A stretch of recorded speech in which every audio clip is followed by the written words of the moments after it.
Hello friends, welcome back to my channel Neenusvlog. നിങ്ങൾ ഈ channel ആദ്യമായിട്ടാണ് കാണുന്നതെങ്കിൽ സബ്സ്ക്രൈബ് ചെയ്യാൻ മറക്കരുത്. കൂടെ തൊട്ടടുത്തുള്ള ബെൽ ബട്ടണും കൂടി അമർത്തുക. ഞാൻ ഇവിടെ വന്നിരിക്കുന്നത് വളരെ എളുപ്പത്തിൽ നമുക്ക് വീട്ടിൽ തന്നെ തേനുണ്ട എങ്ങനെ തയ്യാറാക്കാമെന്നുള്ള വീഡിയോയുമായിട്ടാണ്.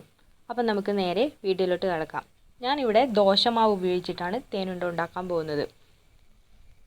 ദോശമാവ് അരിയും ഉഴുന്നും കൂട്ടി അരച്ച് തലേന്ന് അരച്ചു വെച്ച ദോശമാവ് ഉപയോഗിച്ചാണ് ഞാൻ ഇവിടെ തേനുണ്ട ഉണ്ടാക്കാൻ പോകുന്നത്. കൂടാതെ ഇതിലേക്ക് ഫുഡ് കളർ ഒന്നും ആഡ് ചെയ്യുന്നില്ല. ഒരു ആർട്ടിഫിഷ്യൽ കളറോ ഒന്നും ഇതിൽ ആഡ് ചെയ്യുന്നില്ല. കളറിന് വേണ്ടി ഞാനിവിടെ ബീട്രൂട്ടാണ് എടുത്തിട്ടുള്ളത്. ബീട്രൂട്ടിൻ്റെ നീരാണ് തേനുണ്ടയുടെ കളറിനായിട്ട് ഇവിടെ എടുത്തിരിക്കുന്നത്. അപ്പോൾ ഞാനിത് ഏകദേശം ഈ ഒരു അളവിലുള്ള മാവാണ് എടുത്തിട്ടുള്ളത്. ഇതിലും കുറച്ചുകൂടി നല്ല കട്ടിയുള്ള കൺസിസ്റ്റൻസിയാണ് ആവശ്യം. നിങ്ങൾ നല്ല കട്ടിയിൽ തന്നെ അരിച്ചെടുക്കാൻ ശ്രദ്ധിക്കുക. കൂടാതെ ഇതിലേക്ക് ആവശ്യത്തിന് ഒരു ചെറിയ കഷ്ണം ബീട്രൂട്ട് ഗ്രേറ്റ് ചെയ്തിട്ടും എടുത്തിട്ടുണ്ട്. ഇത് നന്നായി പിഴിഞ്ഞ് ഇതിൻ്റെ നീര് വേർതിരിച്ചെടുക്കണം. ആ നീര് ഈ ഒരു ബാറ്ററിലേക്ക് ഒഴിച്ചു കൊടുത്ത് നന്നായി മിക്സ് ചെയ്യുക. നന്നായി മിക്സ് ചെയ്തതിന് ശേഷം ഇത് ഏകദേശം ഒരു ലൈറ്റ് റോസ് കളറായിട്ട് നമുക്ക് കിട്ടും. അപ്പോൾ ഇതാണ് നമ്മുടെ പരുവം. ഈ ഒരു പരുവത്തിൽ ഈ ഒരു മാവ് ആക്കിയെടുക്കുക. അതിനുശേഷം ഞാനിവിടെ ഷുഗർ സിറപ്പ് തയ്യാറാക്കാൻ പോവുകയാണ്.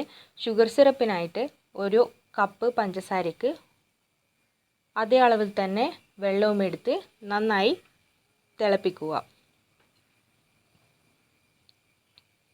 ഷുഗർ അലിയുന്നതുവരെ നന്നായി വെട്ടി തിളപ്പിക്കുക.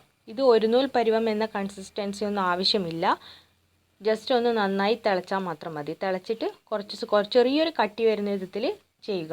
അതിനുശേഷം ഇത് മാറ്റി വെച്ചതിന് ശേഷം ഒരു ചീനച്ചട്ടി അടുപ്പത്തേക്ക് വെച്ച് അതിലേക്ക് എണ്ണ ഒഴിച്ചു കൊടുക്കുക. ഈ എണ്ണ ഒഴിച്ചു കൊടുത്തതിന് ശേഷം എണ്ണ നന്നായി ചൂടാവണം. നന്നായി ചൂടായിട്ട് ഏകദേശം ഒരു മീഡിയം ഫ്ലെയിമിൽ വെച്ചതിന് ശേഷം നമ്മൾ ഒരു സ്പൂണ് കൊണ്ടോ കൈ കൊണ്ടോ ഇതിലേക്ക് നമ്മുടെ ശരിയാക്കി വെച്ചിരിക്കുന്ന മാവ് ഇതിലേക്ക് ഓരോ ചെറിയ ചെറിയ ബോൾസുകളാക്കി ഇട്ട് കൊടുക്കുക. ഞാനിവിടെ സ്പൂണാണ് ഉപയോഗിച്ചിട്ടുള്ളത്. നിങ്ങൾക്ക് വേണമെങ്കിൽ കൈ ഉപയോഗിക്കാവുന്നതാണ്. അപ്പോൾ ഇങ്ങനെ ഇട്ട് കൊടുത്തതിന് ശേഷം ഇതൊന്ന് തിരിച്ചും മറിച്ചും ഇട്ട് കൊടുത്ത് രണ്ട് സൈഡും ഏകദേശം നന്നായി വെന്ത് വന്നതിന് ശേഷം ഇത് ഊറ്റിയെടുത്ത് നേരെ നമ്മുടെ തയ്യാറാക്കി വെച്ചിരിക്കുന്ന പഞ്ചസാര പാനിയിലേക്ക് ഇട്ട് കൊടുക്കുക. അങ്ങനെ ബാക്കി വരുന്ന എല്ലാ മാവും ഇതേപോലെ തന്നെ ചെയ്യുക. പഞ്ചസാര പാനിയിലേക്കും ഇട്ട് കൊടുക്കുക. അങ്ങനെ നമ്മുടെ സ്വാദിഷ്ടമായ തേനുണ്ട ഇവിടെ റെഡിയായിരിക്കുകയാണ്.